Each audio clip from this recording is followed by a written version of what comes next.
Hola, vamos a dar inicio a la segunda unidad del curso de histología. Esta unidad corresponde al estudio de los tejidos fundamentales.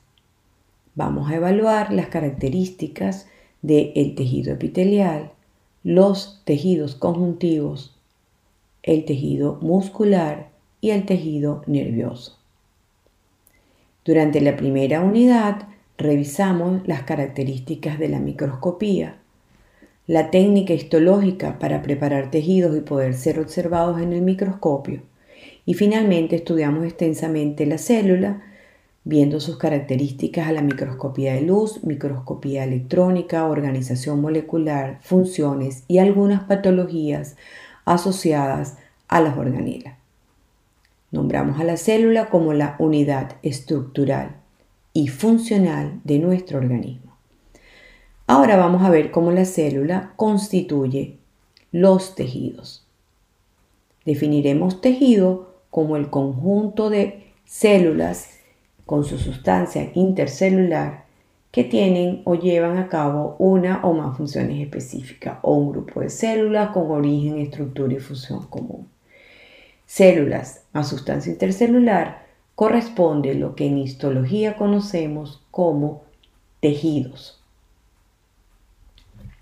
Fíjate lo siguiente, a pesar que el aspecto general, la organización estructural y las propiedades fisiológicas de los diferentes órganos que constituyen nuestra economía son distintas, cada uno tiene una disposición muy particular, ellos se constituyen por la reunión de los tejidos fundamentales, que como ya hemos visto son 4 y se disponen de una manera muy específica para cada uno de estos órganos.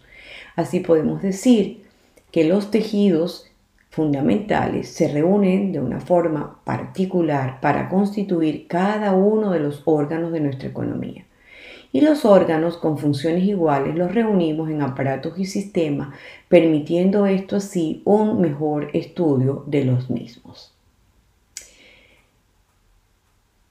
¿Qué criterios utilizamos para clasificar los tejidos? Uno son los aspectos morfológicos. Estos aspectos se refieren a las características de las células y de la sustancia intercelular que conforman estos tejidos.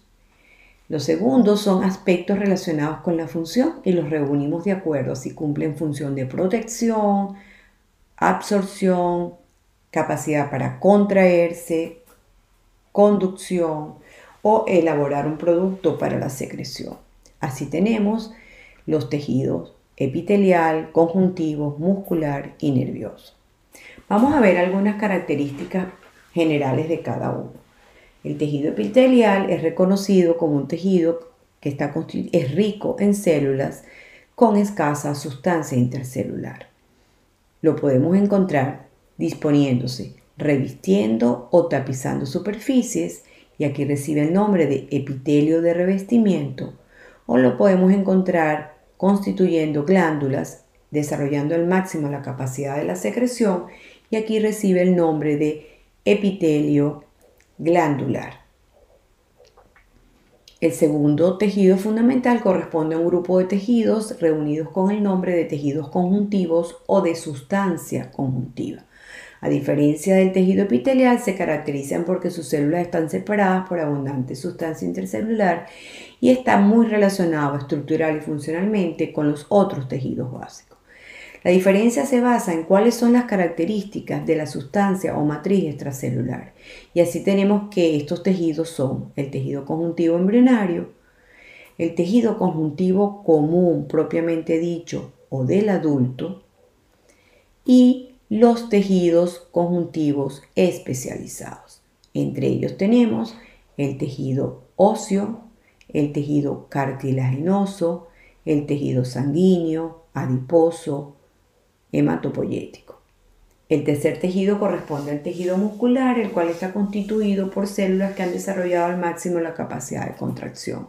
Lo podemos clasificar de acuerdo a la presencia o no de estriaciones transversales en su citoplasma o si su contracción es voluntaria o involuntaria. Este tejido es el responsable de los diferentes tipos de movimiento del organismo, ya sea a través del músculo liso, músculo estriado esquelético o el músculo estriado cardíaco. Finalmente tenemos el tejido nervioso, cuya célula parenquimatosa es la neurona, la cual está capacitada para recibir, transmitir e integrar la información que proviene tanto del medio externo como del medio interno para controlar las diferentes actividades del organismo. Entonces hemos visto que las células se organizan en tejidos. Los tejidos se disponen de una manera muy particular constituyendo órganos y que al conocer las características de estos tejidos nos va a permitir identificar órganos. En este corte histológico, que corresponde a un corte de esófago con hematoxilina eosina, vamos a poder ver que está constituido por diferentes estructuras histológicas que las podemos ver que se ven distintas, por lo tanto podemos inferir que hay tejidos distintos constituyendo la pared de este órgano. De allí la importancia de reconocer cada uno de los tejidos, porque reconociendo la disposición particular para cada órgano, los vamos a poder ver e identificar en los preparados histológicos. Una recomendación para todos: ¿cómo estudiar cada uno de los tejidos? Al finalizar su estudio debes estar en capacidad de decir el origen del tejido, de cuál hojilla del disco embrionario procede, la estructura histológica, es decir, sus características al microscopio de luz, microscopio electrónico, organización molecular, y su clasificación. Finalmente debes conocer cuál es la función o las funciones asignadas a dicho tejido. Después de haber evaluado todas estas características, investiga cuál es la función, cuál es la unidad funcional y o estructural básica del organismo. Es la célula, son los tejidos, son los órganos.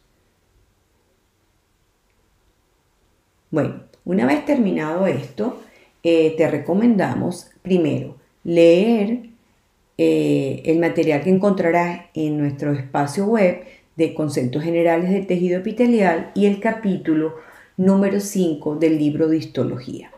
Una vez que hayas revisado este tema, entonces podrás ver las videoclases que encontrarás también en nuestro sitio web correspondiente a el tejido epitelial.